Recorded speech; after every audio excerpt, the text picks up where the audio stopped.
भारत का भूगोल विषय वस्तु बहुत ही महत्वपूर्ण विषय वस्तु है, क्योंकि कहीं ना कहीं पे जितनी भी परीक्षाएं आपकी होती हैं, चाहे वो संघ लोक सेवा आयोग हो या फिर विभिन्न राज्य लोक सेवा आयोग, भारत के जितने भी राज्य लोक सेवा आयोग हैं सभी पर इंडियन ज्योग्राफी की एक व्यापक विषय वस्तु पूछी जाती है। हर बार इंडियन ज्योग्राफी एटलस से क्वेश्चन पूछे जाते हैं। मेरा प्रयास रहेगा आपके इस पर्टिकुलर सेशन पे या जो भी क्लासेस आपकी इस पूरे बैच में होंगी इंडियन ज्योग्राफी एटलस में, मैं आप सभी को बहुत बारीकी से पूरे भारत का भ्रमण करवाऊंगा, पूरे भारत की सभी जानकारी दूंगा, कंप्लीट जानकारी। और ज़्यादातर प्रयास रहेगा कि मैं मैपिंग में आपकी पकड़ बहुत मजबूत करवा दूं। मानचित्रण बहुत ज़रूरी है, छोटी छोटी चीज़ें हम देखेंगे। तो इसका जो राजनीतिक मानचित्र है, भारत के जितने भी टोटल 28 स्टेट हैं अभी वर्तमान में और 8 केंद्र शासित प्रदेश हैं, इन सभी का एक एक करके हम विवरण प्राप्त करेंगे अपनी क्लासेस में, है ना। 28 राज्य और 8 केंद्र शासित प्रदेश। तो एक लंबी जर्नी चलेगी आपकी मेरे साथ। और मैं आपको सच कह रहा हूं कि इंडियन ज्योग्राफी की विषय वस्तु पढ़ लेने के बाद बहुत सारे सब्जेक्ट आपके आसान हो जाते हैं। मैंने वर्ल्ड ज्योग्राफी मैपिंग में भी यही काम करवाया है, उसी विषय को आगे बढ़ा रहा हूं इंडियन ज्योग्राफी मैपिंग के अंतर्गत। वर्ल्ड ज्योग्राफी मैपिंग में मैंने पूरे विश्व का भ्रमण करवाया आपको हर तरीके से, उसी तरीके से इंडियन ज्योग्राफी मैपिंग में भी मेरा प्रयास रहेगा कि आप अपने भारत को, अपने देश को बहुत अच्छे से जानें, बहुत बारीकी से जानें, हर विषय वस्तु को जानें, इसके राजनीतिक स्वरूप को जानें और राजनीतिक के साथ साथ जो प्राकृतिक विविधता है, जो जैव विविधता है, इस पर्टिकुलर विषय वस्तु को आप जानने का प्रयास करें। हमारे देश में जो संसाधन है, जो रिसोर्सेज हैं, चाहे वो ऊर्जा संसाधन हो, चाहे वो खनिज संसाधन हो, चाहे वो किसी भी प्रकार के संसाधन हो, है ना, जैसे एग्रीकल्चर हो गया, इंडस्ट्री को लेकर के जो काम किया गया है, परिवहन क्षेत्र को लेकर के जो काम किया गया है, जो आपका सूचना और संचार तकनीकी को लेकर के काम किया गया है, भारत में जहां पर भी कोई भी चीज़, कोई भी महत्वपूर्ण विषय वस्तु जो आपकी एग्जाम में पूछी जाती है, महत्वपूर्ण संस्थान, इन सभी विषयों को समझने का व्यापक प्रयास करने वाले हैं इंडियन ज्योग्राफी के इस व्यापक विषय वस्तु और बड़े सेशन पे। मैं आप सभी को, आपके भारत को आपके जहन में भर दूंगा, आपके आत्मा में भर दूंगा, इतना आपको याद करवा दूंगा। और देखो एक चीज़ ध्यान रखना, मेरे सेशन में आप लोग क्लास कर रहे हो, ये क्लास सिर्फ ये नहीं है कि आप करने के बाद फिर कभी और पढ़ोगे, साथ साथ आप याद करते जाओगे, ये चीज़ ध्यान रखना, साथ साथ आप याद करते जाओगे, ठीक है।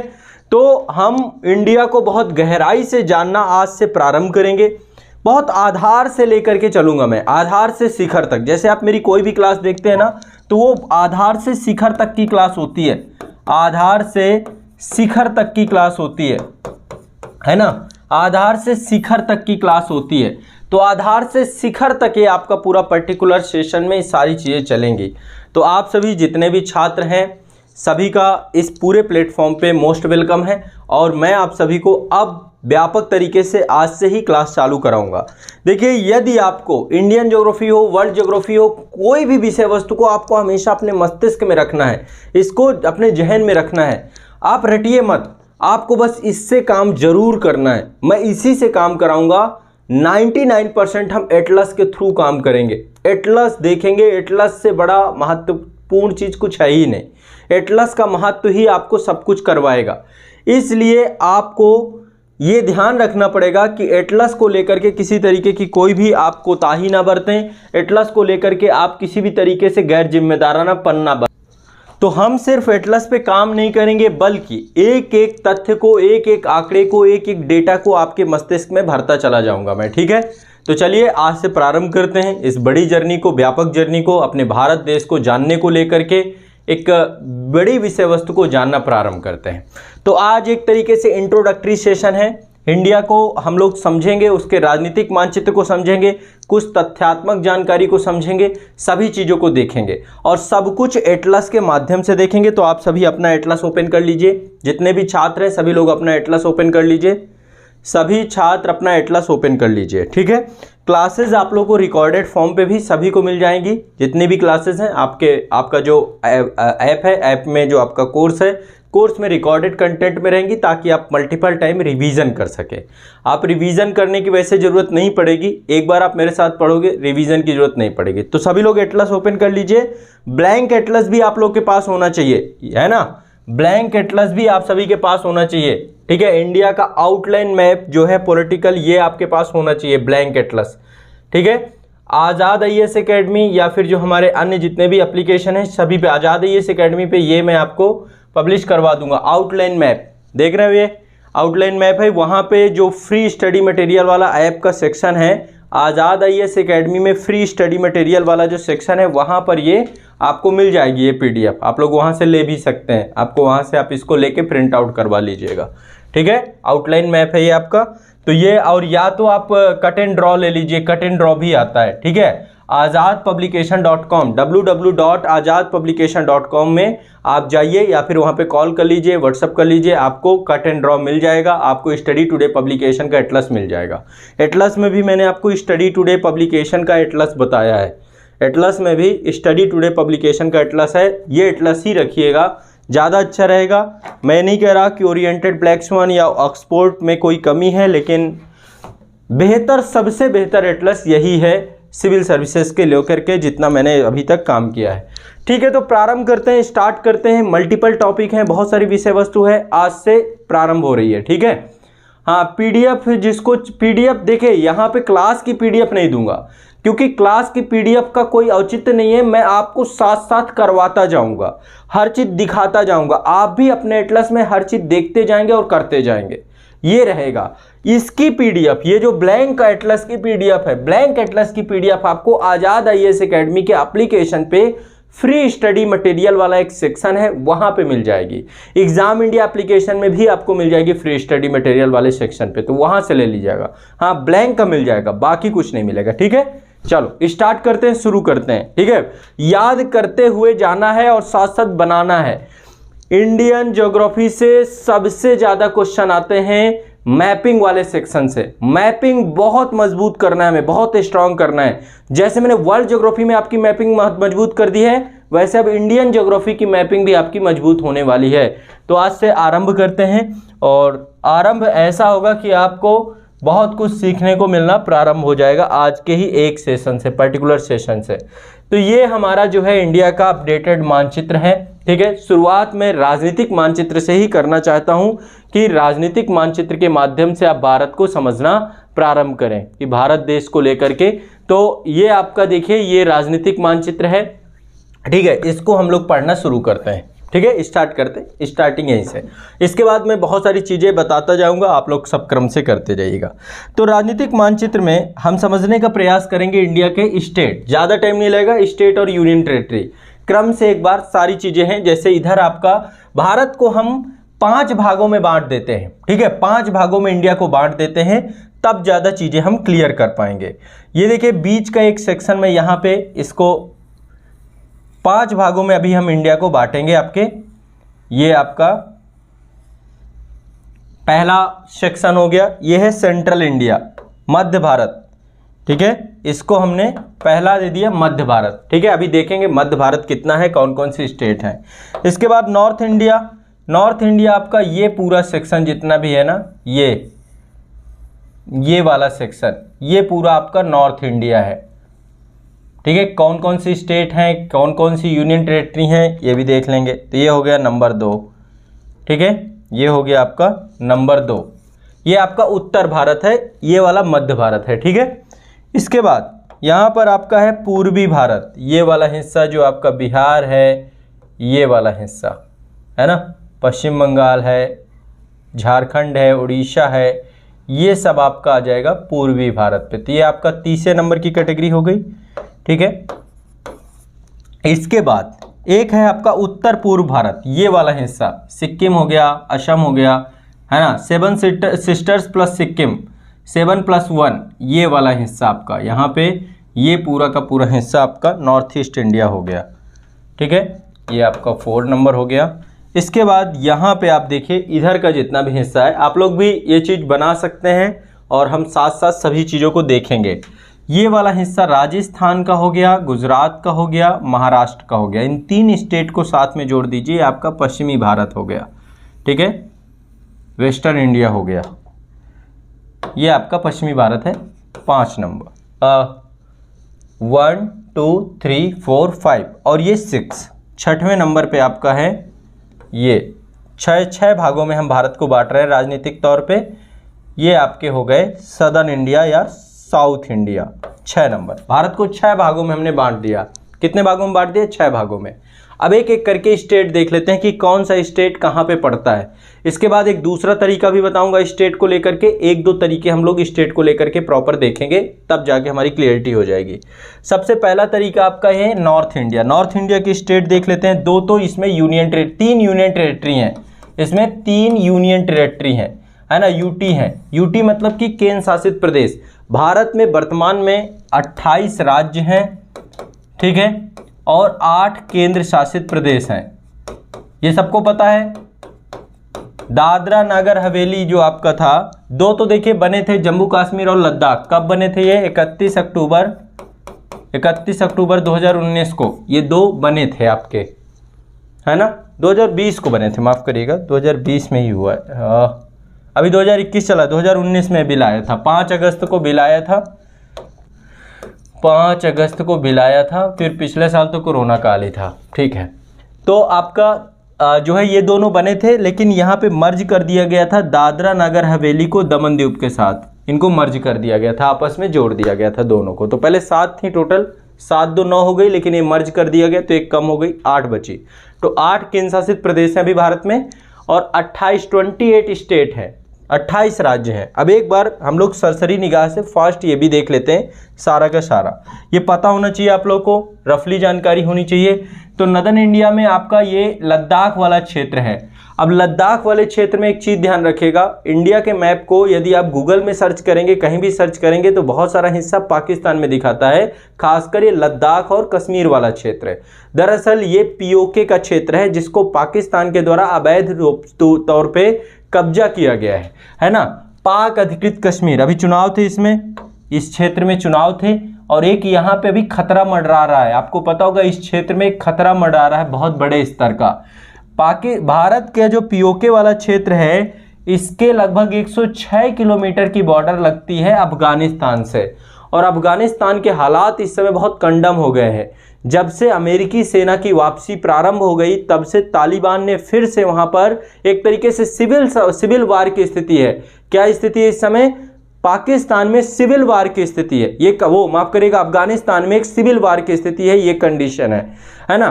तो ऐसे में हमें ये चीज को समझना पड़ेगा कि जो कंडीशन वर्तमान में बनाई गई है, वो कंडीशन अपने आप में बहुत ज़्यादा क्रिटिकल हो गई है। ये इंटरनेशनल लेवल पे अमेरिका की जो एक दकियानूसी कूटनीति है, उसका एक बहुत बड़ा उदाहरण है। अमेरिका के कई सारे एग्जाम्पल हैं। 1950 में जब उत्तर कोरिया और नॉर्थ कोरिया का विवाद था, अमेरिका उसमें भी गया, लेकिन कुछ हासिल नहीं कर पाया। वियतनाम युद्ध जो आपका 1965 से लेकर 1971 तक चला, वहाँ पे भी अमेरिका ने कुछ भी हासिल नहीं किया। इराक को जिस तरीके से इराक में एंट्री की अमेरिका ने, वहाँ पे भी कुछ हासिल नहीं किया। आज देखिए इराक और सीरिया वाले क्षेत्र में क्या चल रहा है, ISIS का कब्जा है, और अब अफगानिस्तान की वो हालात बना के गया है।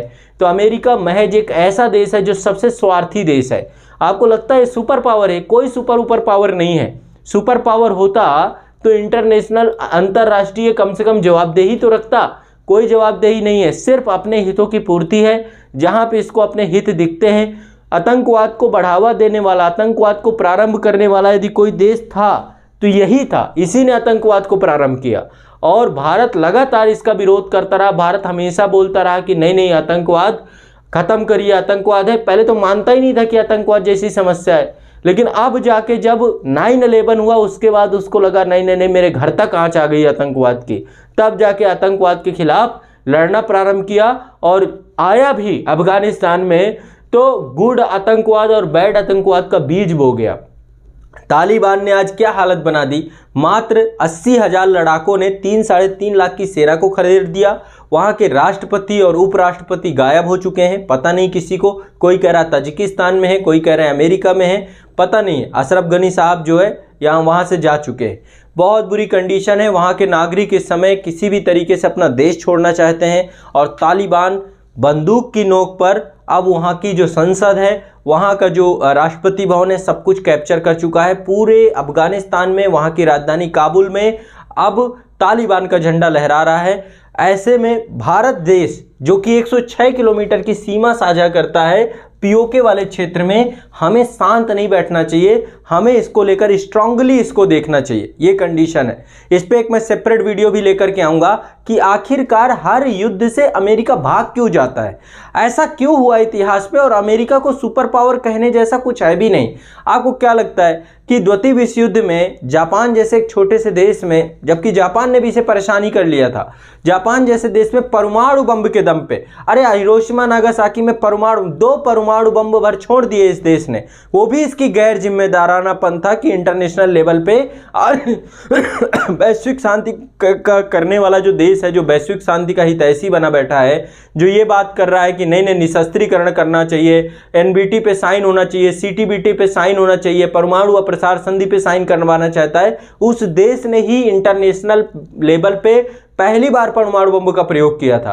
तो ऐसे में ये देश है अमेरिका, अमेरिका बहुत दकियानूसी देश है, और अमेरिका को जो भी सुपर पावर मानते हैं वो सुपर पावर जैसा तो कुछ भी नहीं है, सिर्फ और सिर्फ अपने स्वार्थों को लेकर के हमेशा अग्रणी रहता है, उसे दूसरे देश से कुछ भी नहीं पड़ी है, कभी भारत का सगा नहीं हुआ। 1965 का युद्ध हो पाकिस्तान के साथ खड़ा रहा, 1971 का युद्ध हो पाकिस्तान के साथ खड़ा रहा, परमाणु धमकी अलग से दी भारत को। तो अमेरिका एक ऐसा गैर जिम्मेदाराना देश है जिसकी अगुवाई में पूरे विश्व का बेड़ा गर्क हो जाएगा, और बेड़ा गर्क हो भी रहा है। क्यों? इनको पूरे विश्व में अशांति फैला के क्यों रखनी है? मतलब ये आपको लगता है, कभी कभी आपने सोचा कि अशांति क्यों अमेरिका फैलाना चाहता है पूरे विश्व में? क्योंकि वो एक बहुत बड़ा इंडस्ट्री है, उसके पास वेपन्स इंडस्ट्री पे निर्भर है, वेपन्स वो हथियार बनाता है, और यदि शांति रहेगी पूरे विश्व में तो शांति वो कैसे फिर अस्त्र शस्त्र कैसे बेचेगा? अस्त्र शस्त्र बेचना है तो अशांति होनी चाहिए, अराजकता का माहौल होना चाहिए। तो ये हर जगह पे जो हर जगह जो है इनकी एंट्री करने की आदत है, हर जगह आयरन मैन सुपरमैन बन के जो जा रहे हैं ना, इसका बहुत बड़ा कारण ये है कि अमेरिका अपने ये जो पूरा वेपन इंडस्ट्री है इसको जो है हमेशा के लिए चलाना चाहता है, लोगों को मूर्ख बना के चलाना चाहता है। ठीक है, चलो अलग मुद्दा है, उस पर एक अलग इशू है, उस पर इंटरनेशनल रिलेशन पे लेकर के मैं पूरा डिस्कस करूंगा कि अब अमेरिका का इतिहास क्या है और भारत को इसमें क्या स्टैंड लेना चाहिए, इंडिया को क्या स्टैंड लेना चाहिए और कितना महत्वपूर्ण है पूरा टाइम पीरियड। ठीक है, तो ये हम लोग देखेंगे। तो ये आप देख रहे हैं पर्टिकुलर है ना, यहाँ पे ये आपका लद्दाख वाला पूरा ये नॉर्थ इंडिया। अब नॉर्थ इंडिया में एक बार देख लेते हैं क्या क्या है। नॉर्थ इंडिया में सबसे पहले तो यहाँ पे लद्दाख वाला क्षेत्र है, लेह लद्दाख का क्षेत्र है, ये आपका यूनियन टेरिटरी है, इसी पे आपका गिलगित बाल्टिस्तान मुजफ्फराबाद ये पूरा एरिया है, और यहाँ पे टेररिस्ट एक्टिविटी बहुत ज़्यादा है, बहुत एक्टिव है। ठीक है, आगे लद्दाख को हम लोग डिटेल में पढ़ेंगे, मैं हर एक स्टेट को भी पढ़ाऊंगा, आपको यूनियन टेरिटरी को भी पढ़ाऊंगा। दूसरा आपका जम्मू कश्मीर है। ठीक है, तो जम्मू कश्मीर में इधर जो है आज़ाद कश्मीर वाला हिस्सा जो है वो पाकिस्तान के पास है, पाकिस्तान उसको आज़ाद कश्मीर बोलता है, भारत उसको पाक अधिकृत कश्मीर बोलता है। ठीक है, पीओके हमारे द्वारा बोला जाता है। ठीक है, इसके बाद आपका तीसरा यहीं पे हिमाचल प्रदेश आता है, ये भी आपका पर्वतीय राज्य है, ये भी आपका लद्दाख जम्मू कश्मीर हिमाचल प्रदेश ये सब हिमालय पर्वत श्रेणी पर अवस्थित है, पर्वतीय क्षेत्र है। हिमाचल के जस्ट नीचे पंजाब जो है आपका मैदानी क्षेत्र है, सतलुज का मैदान है ना, सतलुज नदी आती है ना आपकी यहाँ से, चाइना से निकल के मानसरोवर के पास से है ना, यहाँ से निकलती है सतलुज नदी राकस ताल से, और वहाँ से निकलने के बाद जो है सीपी किला दर्रे से प्रवेश करती है हिमाचल प्रदेश में, और फिर आपका पंजाब में आती है, फिर पाकिस्तान चली जाती है। ठीक है, तो ये जो है आपका पंजाब हो गया पूरी तरीके से, ये आपका मैदानी क्षेत्र है। ठीक है, हरा भरा क्षेत्र है। आज पंजाब के किसानों की दुर्दशा है, आज देख रहे हैं किस तरीके से सरकार जो एक चुनी हुई सरकार है किसानों की नहीं सुन रही है ना। हर किसान ने वोट दिया है, सबको ये लगा था कि हमारे प्रतिनिधि ऊपर बैठेंगे, हमें सुनेंगे, और सबसे बड़ी बात है कि देश के नागरिक भी जो है ना कहीं पे बहुत सारे स्तर पे सपोर्ट नहीं कर रहे हैं अभी भी। ठीक है, तो ये आपका पूरी तरीके से पंजाब का क्षेत्र हो गया। मैदानी क्षेत्र में आपका हरियाणा भी है, यहाँ पे हरियाणा भी जो आपका है ये भी पूरा का पूरा मैदान है, उत्तर भारत के मैदान के अंतर्गत आता है पंजाब हरियाणा। उत्पादकता के क्षेत्र में बहुत ज़्यादा है, एग्रीकल्चर सेक्टर यहाँ पे बहुत डेवलप्ड है। और एक चीज़ और आपको ध्यान रखना चाहिए, पहले ये दोनों एक ही थे, लेकिन फिर इनका आगे चल के भविष्य में विभाजन हो जाता है। 1960 में इसको विभाजित कर दिया जाता है भाषा के आधार पे, पंजाबी और हिंदी भाषा के तौर पे विभाजित हो जाता है ये। ठीक है, उत्तर भारत में तो ये आपका लद्दाख हो गया, जम्मू कश्मीर हो गया, हिमाचल प्रदेश हो गया। यहाँ पे एक पर्वतीय राज्य और है उत्तराखंड, उत्तराखंड ये भी आपका पर्वतीय राज्य है, तो ये भी पर्वतीय है। ठीक है, लद्दाख जम्मू कश्मीर हिमाचल प्रदेश और उत्तराखंड ये आपके 4 पर्वतीय राज्य हैं। ठीक है। कहाँ पे? उत्तर भारत में 4 पर्वतीय राज्य हैं और 3 मैदानी राज्य हैं। 3 मैदानी में एक पंजाब हो गया, दूसरा आपका हरियाणा हो गया और तीसरा आपका उत्तर प्रदेश हो गया। ये आपके मैदानी राज्य हैं, उत्तर प्रदेश के मैदान का हिस्सा है। तो उत्तर भारत के मैदान में पर्वत भी हैं और मैदान भी है। क्लियर है, स्पष्ट है, सबको समझ में आ रही चीज़ें? बहुत आसान है, कुछ नहीं है। तो ये आपको 7 यहाँ पे एंटिटी यहाँ पे मिल गई। 7 में पहला लद्दाख है, दूसरा जम्मू कश्मीर, तीसरा हिमाचल प्रदेश, चौथा उत्तराखंड, फिर इसके बाद पंजाब, हरियाणा, उत्तर प्रदेश। तो 7 तो यहाँ पे हो गए नदर इंडिया में, उत्तर भारत में 7 हो गए, जिसमें से 2 केंद्र शासित प्रदेश, ठीक है, माफ करिएगा, एक और है दिल्ली भी है, हमारा राष्ट्रीय राजधानी क्षेत्र दिल्ली भी यहीं पर है, उत्तर प्रदेश और हरियाणा की बॉर्डर पर अवस्थित है। तो 8 हो गए टोटल। कितने हो गए यहाँ पे? 8 हो गए, ठीक है। 8 एंटिटी हो गई, जिसमें 3 केंद्र शासित प्रदेश हैं प्लस 5 राज्य हैं। ये आपका है उत्तर भारत के जो राज्य हैं, है ना, जिनको हम नदर्न इंडिया कहते हैं। ये आपका हो गया टोटल। क्लियर है, स्पष्ट है सभी को? क्लियर है कि नहीं है? राजस्थान आपका पश्चिमी भारत है एक तरीके से। राजस्थान, गुजरात, महाराष्ट्र, 3 स्टेट को हम पश्चिमी भारत के तौर पे देखते हैं, ठीक है। समझ में आ रहा है सभी को ना? क्लियर है ना, स्पष्ट है? किसी को कोई कंफ्यूजन तो नहीं है? तो ये हो गया आपका उत्तर भारत। हाँ, सब लोग देखते जाइएगा। चंडीगढ़, हाँ चंडीगढ़ वो तो राजधानी है, उसको भी जोड़ लेते हैं। हाँ, उसको भी जोड़ ही लेते हैं, माफ़ कीजिएगा। यहाँ पे आपका चंडीगढ़ है। तो ये हो गए 9। संख्या बढ़ा लो भाई, संख्या बढ़ा लो। और आप लोग बता दीजिए 9। तो जिसमें से 4 केंद्र शासित प्रदेश है और 5 आपके राज्य हैं। 4 + 5 टोटल 9 है। हाँ, यहाँ पे चंडीगढ़ भी है, यहाँ पे दिल्ली भी है, और ये लद्दाख भी है, और ये आपका जम्मू कश्मीर है। ये 4 यूटी हो गए, ठीक। क्लियर है, स्पष्ट है? चलिए अब आगे बढ़ते हैं थोड़ा सा पश्चिमी भारत में। अब इनकी सबकी राजधानी आप लोग को पता है। लद्दाख की राजधानी लेह है, ठीक है। जम्मू कश्मीर की राजधानी जम्मू और श्रीनगर, 2 राजधानियां हैं। ग्रीष्मकाल में जम्मू और शीतकाल में, वो माफ करिएगा, शीतकाल में जम्मू और ग्रीष्मकाल में श्रीनगर। हिमाचल प्रदेश की भी 2 राजधानियां हैं, शिमला और धर्मशाला। 2 राजधानियां हैं, शिमला और धर्मशाला। उत्तराखंड की भी 2 राजधानियां हैं, एक आपका है देहरादून और दूसरा है गैरसैंण, है ना। 2 राजधानियां, गैरसैंण और जोशीमठ के पास है आपका गैरसैंण। तो गैरसैंण और आपका जो है देहरादून, 2 राजधानियां उत्तराखंड की हैं। तो लद्दाख की राजधानी लेह, जम्मू कश्मीर की राजधानी जम्मू और श्रीनगर, हिमाचल प्रदेश की राजधानी शिमला और धर्मशाला, इसके बाद उत्तराखंड की राजधानी देहरादून और गैरसैंण, ठीक है। क्लियर है, स्पष्ट है? गैरसैंण भी देहरादून को ग्रीष्मकालीन, शीतकालीन बना रखा है, गैरसैंण को ग्रीष्मकालीन बना रखा है, ठीक है। ठीक है, तो ये हो गया आपका, स्पष्ट है। इसके बाद पंजाब और हरियाणा की एक ही राजधानी है चंडीगढ़, दोनों को मिला के एक ही राजधानी है चंडीगढ़। उत्तर प्रदेश की हमारी एक ही राजधानी है लखनऊ, और नई दिल्ली की राजधानी है नई दिल्ली, न्यू दिल्ली, ठीक है। तो ये हो गई आपकी, अभी पॉलिटिकली थोड़ा सा आपको इतनी समझ डेवलप हो जानी चाहिए। अब आगे आते हैं हम लोग पश्चिमी भारत में। पश्चिमी भारत में आपका राजस्थान है, गुजरात है और महाराष्ट्र है, ठीक है। ये आपके हो गए पश्चिमी भारत, ठीक है। यहाँ पे भी कई सारी देखो एंटिटी हैं, जैसे यहाँ पे आपने पर्वत और मैदान देखे थे ना, यहाँ पे मरुस्थल है, राजस्थान में मरुस्थल है, ठीक है, विशाल थार का मरुस्थल है, ठीक है। और जो आपका गुजरात है, यहाँ पे दलदली प्रदेश है, रन ऑफ कच्छ है, कच्छ का रण है ना, दलदली प्रदेश है, कच्छ वाला क्षेत्र जो आपका है, दलदली प्रदेश, नमकीन प्रदेश, ठीक है। तो यहाँ पे आपका कच्छ, ये भी एक अलग एंटिटी है। इसके बाद जो महाराष्ट्र वाला क्षेत्र है, महाराष्ट्र, और देखो इनके साथ तट भी है, गुजरात के साथ भी तटीय प्रदेश है, महाराष्ट्र के साथ भी तटीय प्रदेश है। और इसके बाद जो महाराष्ट्र है आपका, यहाँ पे पर्वतीय प्रदेश है, यहाँ पे बहुत सारी पर्वत श्रेणियाँ भी हैं, छोटी छोटी पर्वत श्रेणियाँ, अजंता पर्वत श्रेणी, सतमाला पर्वत श्रेणी, है ना, बहुत सारी पर्वत श्रेणियाँ हैं, ठीक है।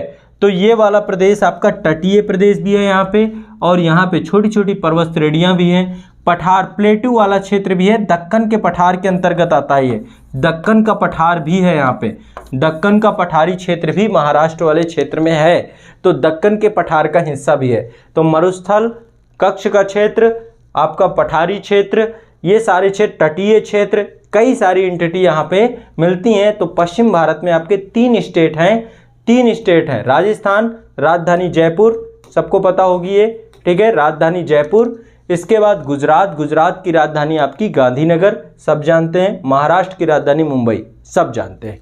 नागपुर भी कहते हैं, दूसरी राजधानी महाराष्ट्र की नागपुर भी है, ठीक है। एक केंद्र बना रखा है इधर, इस तरफ है आपका पूर्वी महाराष्ट्र में, ठीक है, तो ये आपको क्लियर होना चाहिए। सबको स्पष्ट हो गया? ये सबको स्पष्ट हो गया? दो एंटिटी देख ली हमने, उत्तर भारत देख लिया और पश्चिम भारत देख लिया। अब आते हैं दक्षिण भारत में आ जाते हैं।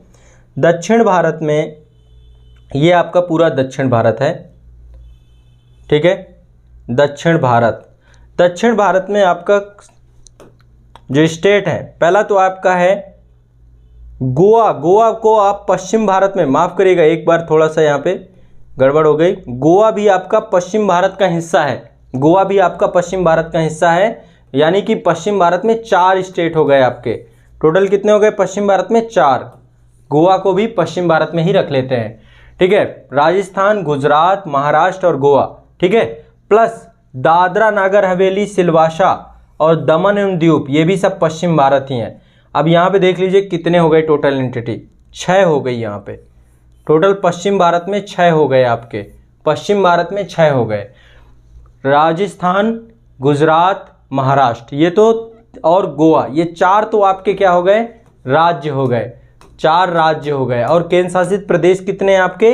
1 केंद्र शासित प्रदेश है यहाँ पे, ये क्योंकि एक ही मिला के बना दिए गए। दमन दीव और पहले दादरा नगर हवेली अलग अलग हुआ करते थे, 2019 में इन दोनों को मिला के एक कर दिया गया है, ठीक है। दोनों एक हो गए, दमन दीव दादरा नगर हवेली एक हो गए अब, ठीक है। क्लियर है, स्पष्ट है? तो ये टोटल आपको ध्यान रखिएगा, 2 टोटल आपको ये ध्यान रखना है, ठीक है। +1 इक्वल टू आपके 5 एंटिटी यहाँ पे हैं आपकी पश्चिमी भारत में। अब हम लोग ये वाला हिस्सा पूरा का पूरा देखते हैं, दक्षिण भारत का, सदर्न इंडिया का। ये पूरा का पूरा क्षेत्र आपका तटीय है, प्रायद्वीपीय है। कैसा है? प्रायद्वीपीय, 3 तरफ से समुद्र ने घेर रखा है इस पूरे क्षेत्र को। पर्वतीय क्षेत्र भी है, इधर पश्चिमी घाट है, इधर पूर्वी घाट है, पर्वतीय क्षेत्र भी है ना। महाराष्ट्र में भी सह्याद्री है और यहाँ पर भी, तो ये तटीय क्षेत्र है आपका, प्रायद्वीपीय क्षेत्र है, पठारी क्षेत्र भी है, यहाँ पे पठार भी है, पर्वत भी है। तो भौगोलिक तौर पे उच्चावच यहाँ पे है, और मैदान भी है क्योंकि बहुत सारी नदियाँ यहाँ पे बहती हैं, है ना। गोदावरी बहती है, कृष्णा बहती है, कावेरी बहती है, प्रमुख बड़ी नदियाँ भी यहाँ पे बहती हैं काफ़ी सारी। तो इसमें कौन कौन से हैं आपके? एक तो केरल हो गया, ठीक है, केरल हो गया आपका दक्षिण भारत में। दूसरा आपका कर्नाटका हो गया, ठीक है। फिर आपका तमिलनाडु हो गया, इसके बाद आंध्र प्रदेश हो गया। यहाँ पे पुदुचेरी भी है, ये भी ध्यान रखिएगा। पुदुचेरी पुदुचेरी 3 राज्यों में है। पुदुचेरी एकमात्र भारत की केंद्र शासित प्रदेश है जो कि 3 राज्यों में विस्तारित है।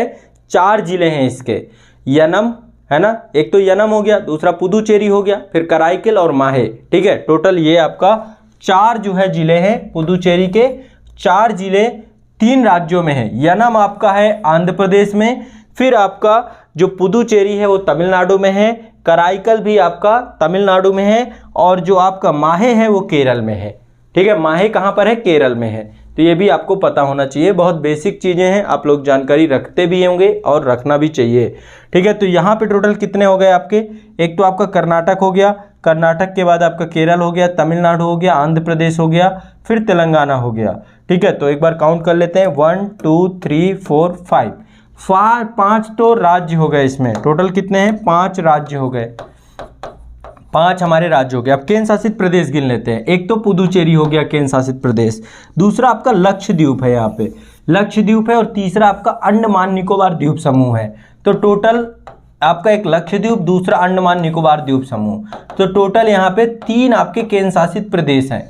अंडमान निकोबार द्वीप समूह भी दक्षिण भारत का ही हिस्सा है, लक्षद्वीप भी दक्षिण भारत का ही हिस्सा है, ये भी सदर्न इंडिया पे ही है द्वीप, लेकिन दक्षिण भारत में ही आएंगे, ठीक है। तभी बोलते हैं ना भारत का सबसे दक्षिणतम बिंदु, तो दक्षिणतम बिंदु आपका इंदिरा पॉइंट है, इंदिरा पॉइंट या, है ना। तो ये आपको ध्यान रखना चाहिए। तो यहाँ पे आपके टोटल कितने हो गए? 8 एंटिटी यहाँ पे हो गई।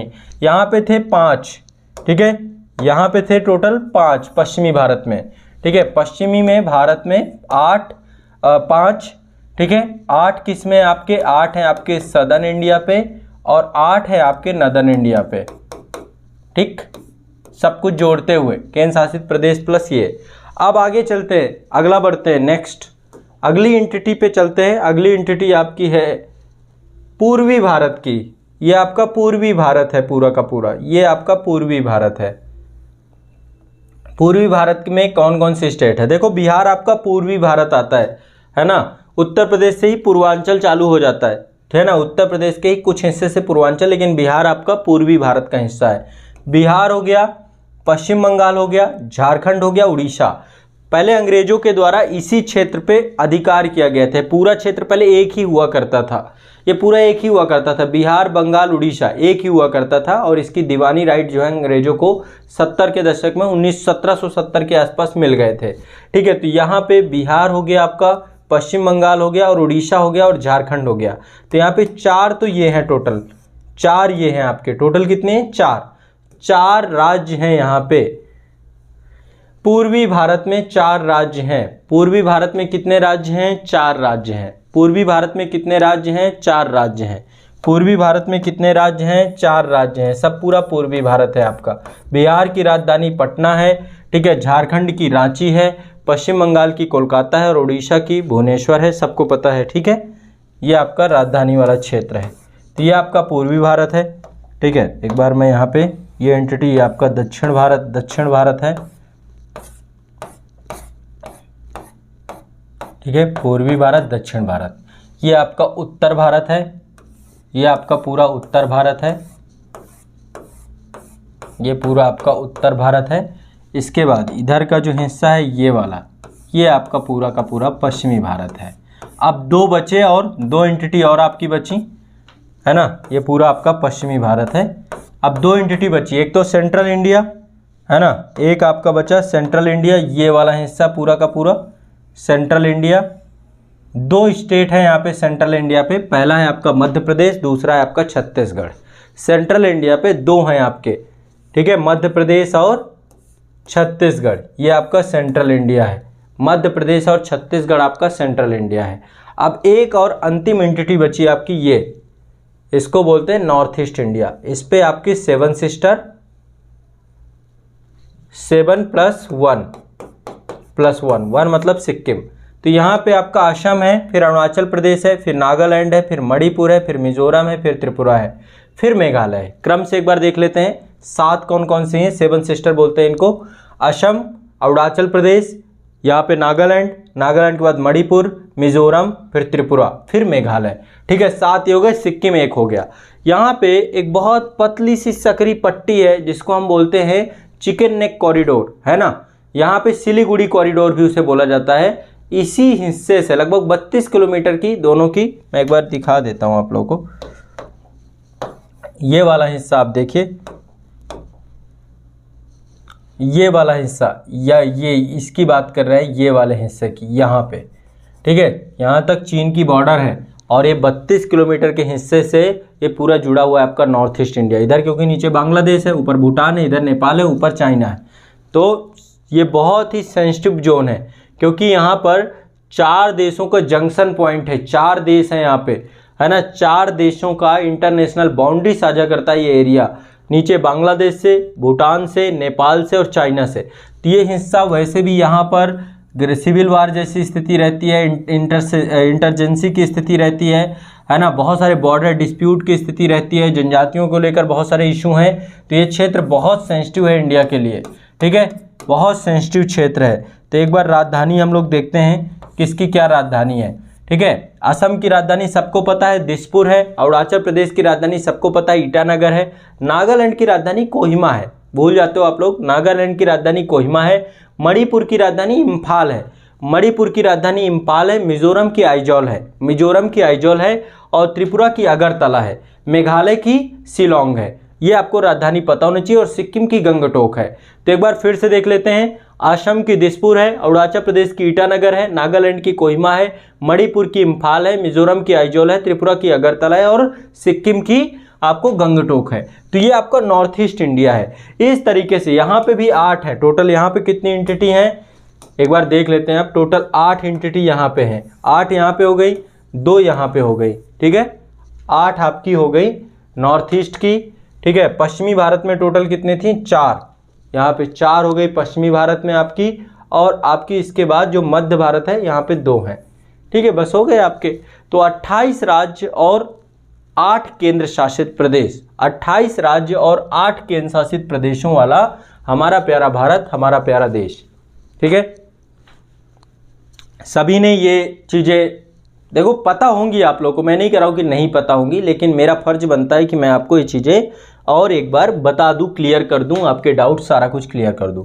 अब हम बहुत फास्ट वे पे एक बार भारत के सभी राज्यों को देखेंगे, इसके बाद आगे बढ़ जाएंगे। ठीक है, एक बार हम लोग देखेंगे, इसके बाद कुछ तथ्यात्मक जानकारी की बौछार आप लोगों के पास करूंगा मैं आज, कुछ ज़्यादा नहीं, 10 से 12 तथ्य आपको बताऊंगा। और ठीक है, चलिए क्रम से देखते हैं। यहाँ पे देखिए, पहले तो ये मानचित्र को लेकर आपको कोई कन्फ्यूजन नहीं होना चाहिए, क्योंकि अभी भी मानचित्र को लेकर कन्फ्यूजन है बहुत जगह पे।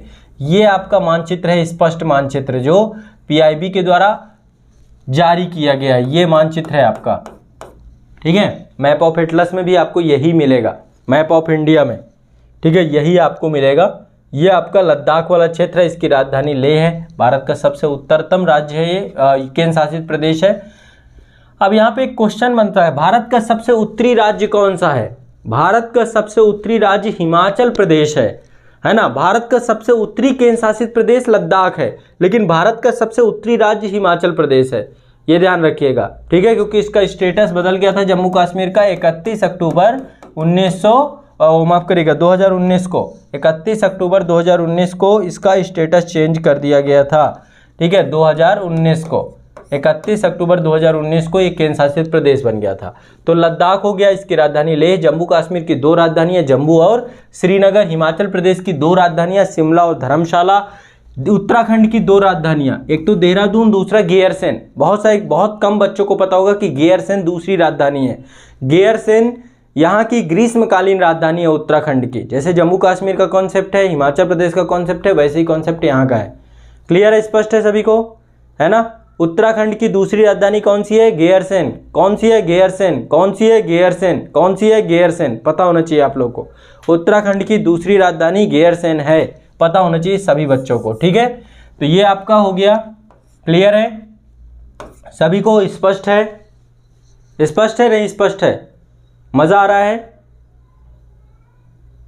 अभी आएंगे, हाँ वो चीज़ें, सारी चीज़ें देखेंगे। ठीक है, कंट्री वगैरह सब बता तो दिया। कंट्री यहाँ पे कि जो चिकन नेक कॉरिडोर है, इससे बांग्लादेश, नेपाल, भूटान और चाइना इनकी बॉर्डर लगती है। बाकी अभी पड़ोसी देशों के बारे में भी डिटेल से देखेंगे, परेशान मत हो। ठीक है, तो ये आपका हो गया लद्दाख वाला हिस्सा। इसके बाद ये आपका जम्मू कश्मीर का हिस्सा है। जम्मू कश्मीर की राजधानी 2 बताया मैंने, फिर हिमाचल प्रदेश की 2 राजधानी, देहरादून की 2 राजधानी। पंजाब की और हरियाणा की एक साझा राजधानी है जिसका नाम है चंडीगढ़। पंजाब हरियाणा की साझा राजधानी है चंडीगढ़। ठीक है, केंद्र शासित प्रदेश भी है चंडीगढ़। इसके बाद नई दिल्ली जो आपका है, न्यू दिल्ली केंद्र शासित राष्ट्रीय राजधानी क्षेत्र है। 1992 पे इसको जो है बनाया गया था। 1969वां संविधान संशोधन हुआ था इसके लिए, और इसको national capital region NCR, Delhi NCR घोषित कर दिया गया था। तो एनसीआर में कई जिले उत्तर प्रदेश के आते हैं, राजस्थान के आते हैं, हरियाणा के आते हैं। इन 3 स्टेट के जिले भी एनसीआर में सम्मिलित किए गए नेशनल कैपिटल रीजन में, और इसकी राजधानी न्यू दिल्ली है। इसके बाद आपका राजस्थान है, राजस्थान की राजधानी जयपुर है। गुजरात है, गुजरात की राजधानी गांधीनगर है। फिर यहाँ पे दमन द्वीप, दादरा नगर हवेली, इसकी राजधानी दमन है। यहाँ पे फिर आपका महाराष्ट्र है, महाराष्ट्र की राजधानी मुंबई है। ठीक है, इसके बाद यहाँ पे गोवा है, गोवा की राजधानी पणजी है, गोवा की राजधानी पणजी है। कर्नाटक की राजधानी बेंगलुरु है, कर्नाटक की राजधानी बेंगलुरु है। केरल की राजधानी तिरुवनंतपुरम है, केरल की राजधानी तिरुवनंतपुरम है। यहाँ पे तमिलनाडु की राजधानी चेन्नई है, तमिलनाडु की राजधानी चेन्नई है।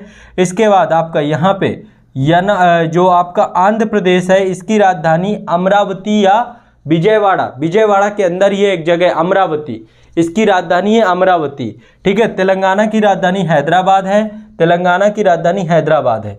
यहीं पे पुदुचेरी है, पुदुचेरी की राजधानी पुदुचेरी है, पुदुचेरी की राजधानी पुदुचेरी है। ठीक है, इसके बाद अंडमान निकोबार द्वीप समूह की राजधानी पोर्ट ब्लेयर है, लक्षद्वीप की राजधानी कावारती है, ये भी पता होना चाहिए आपको। ठीक है, अंडमान निकोबार द्वीप समूह की राजधानी पोर्ट ब्लेयर है और लक्षद्वीप की राजधानी कावारती है। ठीक है, द्वीप है ये भी। ठीक है, इसके बाद आपका यहाँ पे उड़ीसा है, उड़ीसा की राजधानी भुवनेश्वर है। पश्चिम बंगाल की राजधानी कोलकाता है। झारखंड की राजधानी रांची है। बिहार की राजधानी पटना है। उत्तर प्रदेश की राजधानी लखनऊ है। मध्य प्रदेश की राजधानी भोपाल है। छत्तीसगढ़ की राजधानी रायपुर है। इसके बाद हम नॉर्थ ईस्ट इंडिया पे आ जाएंगे। नॉर्थ ईस्ट में सिक्किम की राजधानी गंगटोक है, असम की राजधानी दिसपुर है, अरुणाचल प्रदेश की राजधानी ईटानगर है, और नागालैंड की राजधानी कोहिमा है, मणिपुर की राजधानी इम्फाल है, मिजोरम की राजधानी आइजोल है, और त्रिपुरा की राजधानी अगरतला है। ये तीसरी या ये आपका कंप्लीट हो गया जितना भी राजनीतिक तौर पे जो आपको पता होना चाहिए कहाँ पे क्या है। उत्तर भारत में क्या है, पश्चिम भारत में क्या है, दक्षिण भारत में क्या है, पूर्वी भारत में क्या है, नॉर्थ ईस्ट इंडिया में क्या है, सेंट्रल इंडिया में क्या है। ये तो आपको पॉलिटिकली कम से कम लोकेशन वाइज चीज़ें जानकारी होनी चाहिए। बहुत बड़ा ये विषय वस्तु नहीं है, इतने में आपको चीज़ें समझ में आ गई होंगी। समझ में आ गई कि नहीं आ गई? इतना कंप्लीट याद हो गया, चीज़ें कभी गड़बड़ नहीं करोगे। अब मैं कुछ तथ्य आपको बताता हूँ भारत के बारे में, तथ्य बताता हूं, ठीक है। कंप्लीट तथ्य जितने भी होंगे मैं बताऊंगा। सबसे पहली चीज क्षेत्रफल। भारत भूमि का क्षेत्रफल कितना है याद करना है आपको, मेरे साथ ये चीजें याद करना है। फैक्चुअल और तथ्यात्मक चीजें लिखते जाइएगा साथ साथ, याद करिए आप लोग। 3287,263 3287,263 किलोमीटर स्क्वायर क्षेत्रफल जब निकालते हैं तो स्क्वायर में आता है, ठीक है। तो वर्ग किलोमीटर 3287,263 3287,200 मोबाइल नंबर की तरह याद करो। 3287,263 ये किसका है? क्षेत्रफल। बिल्कुल याद कर लो, 3287,200 ये याद ही करना पड़ेगा, कुछ नहीं है। विश्व के कुल क्षेत्रफल का 2.4% भारत के पास है। विश्व के कुल क्षेत्रफल का 2.4% भारत के पास है। क्या है? 2.4%। और विश्व में 7वां स्थान है, 7th रैंक है भारत की। क्या है? 7वां स्थान। नंबर 1 रसिया, दूसरे नंबर पे कनाडा, तीसरे नंबर पे अमेरिका, चौथे नंबर पे चाइना, पांचवें नंबर पे ब्राजील, छठवें नंबर पे ऑस्ट्रेलिया, 7वें नंबर पे भारत है आपका क्षेत्रफल के आधार पे। फिर एक बार देखते हैं, नंबर 1 रसिया, दूसरे नंबर पे कनाडा, तीसरे नंबर पे अमेरिका, चौथे नंबर पे चाइना। फिर से एक बार देखते हैं, रसिया, कनाडा, अमेरिका, चाइना, फिर इसके बाद ब्राज़ील, फिर ऑस्ट्रेलिया, ऑस्ट्रेलिया के बाद आपका भारत। तो 7th रैंक है वर्ल्ड में क्षेत्रफल के आधार पे। 7th रैंक है वर्ल्ड में क्षेत्रफल के आधार पे। 3287,267 वर्ग किलोमीटर विश्व के कुल क्षेत्रफल का 2.4%। कितना है? 2.4%। रट लो इस बात को। अब बात करते हैं जनसंख्या। तो 2021 के आंकड़े अभी नहीं आए हैं, 2011 के आंकड़े हैं हमारे पास। तो 2011 के आंकड़ों के हिसाब से भारत की जो जनसंख्या है 121 करोड़ की जनसंख्या है। 121 करोड़ 121 100। अब 1 अरब 21 करोड़ 5 लाख 1 अरब 21 करोड़ 5,69,573 ये आपकी पूरी आबादी है भारत की। देख रहे हो कितना बड़ा डिजिट है। क्षेत्रफल लगातार कमी है, क्षेत्रफल नहीं है ज़्यादा, लेकिन जनसंख्या लगातार गतिशील है, बढ़ रही है। आप लोग का भी योगदान होगा इस जनसंख्या को बढ़ाने में, ठीक है। 1 अरब 21 करोड़ याद कर लीजिए इसको। 1 अरब 21 करोड़ 69,69,000 याद करने की जरूरत नहीं है, लेकिन फिर भी पता होना चाहिए। 1 अरब 21 करोड़ 5,69,573 ये आपको याद होना चाहिए, ठीक है। ये आपकी क्या है? टोटल, ये आपकी टोटल जनसंख्या है। यह आपकी टोटल जनसंख्या है। क्या है? टोटल जनसंख्या। ये आपका टोटल क्या है? क्षेत्रफल है। ये आपका क्षेत्रफल है, ये आपकी जनसंख्या है। पता होना चाहिए, बिल्कुल रट लो इस बात को, ठीक है। विश्व के कुल जनसंख्या का 17.5% भारत के पास है। कितना है? 17.5%। और विश्व में भारत दूसरा स्थान है चीन के बाद। पहले नंबर पे चीन, दूसरे नंबर पे भारत, तीसरे नंबर पे इंडोनेशिया, ठीक है। ये आपको तीसरे नंबर पे अमेरिका, चौथे नंबर पे इंडोनेशिया आता है। अमेरिका तीसरे नंबर पे है आबादी के हिसाब से, लेकिन अमेरिका की आबादी बहुत कम है, ठीक है। फिर से एक बार देखते हैं, नंबर 1 वो क्षेत्रफल के आधार पे क्षेत्रफल है 3287,263। यहाँ पे जनसंख्या थी 2011 की जनगणना के अनुसार 1 अरब 21 करोड़ 5,69,573। ये टोटल आपकी आबादी थी। इसके बाद ये आपका 17.5% आपकी टोटल आबादी थी। विश्व की कुल आबादी का 17.5% भारत में निवास करता है। तो देख लो क्षेत्रफल कितना है? 2.4 और आबादी कितनी है? 17.5। अब इसी से आइडिया लगा सकते हो आप लोग कि भारत की स्थिति क्या होगी। समझ रहे हो ना? समझ रहे हो नहीं समझ रहे हो? समझ रहे हो?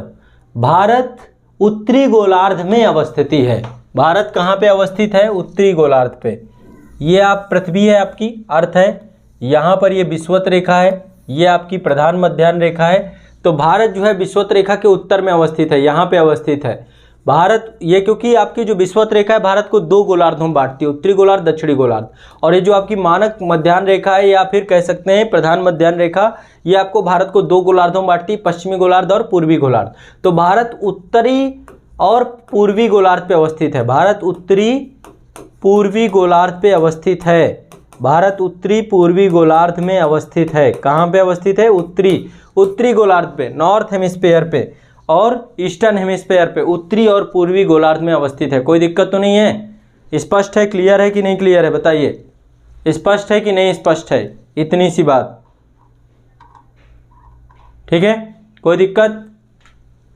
तो भारत की अवस्थिति एशिया महाद्वीप में है, महाद्वीप के आधार पे एशिया महाद्वीप पे, और यदि हम गोलार्ध की बात करें तो उत्तरी और पूर्वी गोलार्ध पे। ठीक है, बताते जाना है, स्पष्ट करते जाना है आपको। अब बात करते हैं भारत की स्थलीय सीमा, यानी स्थल की सीमा टोटल कितनी है। स्थल यानी बहुत सारे देशों के साथ भारत सीमा साझा करता है। तो भारत की स्थलीय सीमा 15,106 किलोमीटर है, 15,106.07 किलोमीटर है। 15,107 किलोमीटर याद कर लो आप लोग, 15,106 किलोमीटर, यहाँ पे 7 है, 0.7 किलोमीटर, ये भारत की स्थलीय सीमा है। स्थल यानी कि चाइना से, पाकिस्तान से, बांग्लादेश से, म्यांमार से, है ना, जिनसे सीमा साझा, नेपाल से, भूटान से सीमा साझा कर रहा है ना भारत। तो 15,106.7 किलोमीटर, ये टोटल हमारी कितनी है? स्थलीय सीमा। अब हमारी जलीय सीमा कितनी है? तटीय सीमा 7,516, ये भी याद कर लो, 7,516 किलोमीटर, ये आपकी कितनी है? तटीय सीमा या जलीय सीमा, जितने में तट लगता है। ये आपका तट लगता है ना, बंगाल की खाड़ी है, अरब सागर है, हिंद महासागर है, ये पूरा हिस्सा लगता है इसमें। याद कर लो ये भी, ये सब तथ्य है, तथ्यों की बौछार अभी कर रहा हूँ मैं आप लोगों के साथ। क्षेत्रफल मैंने बताया 32,87,263, जनसंख्या बताया 1,21,05,69,573।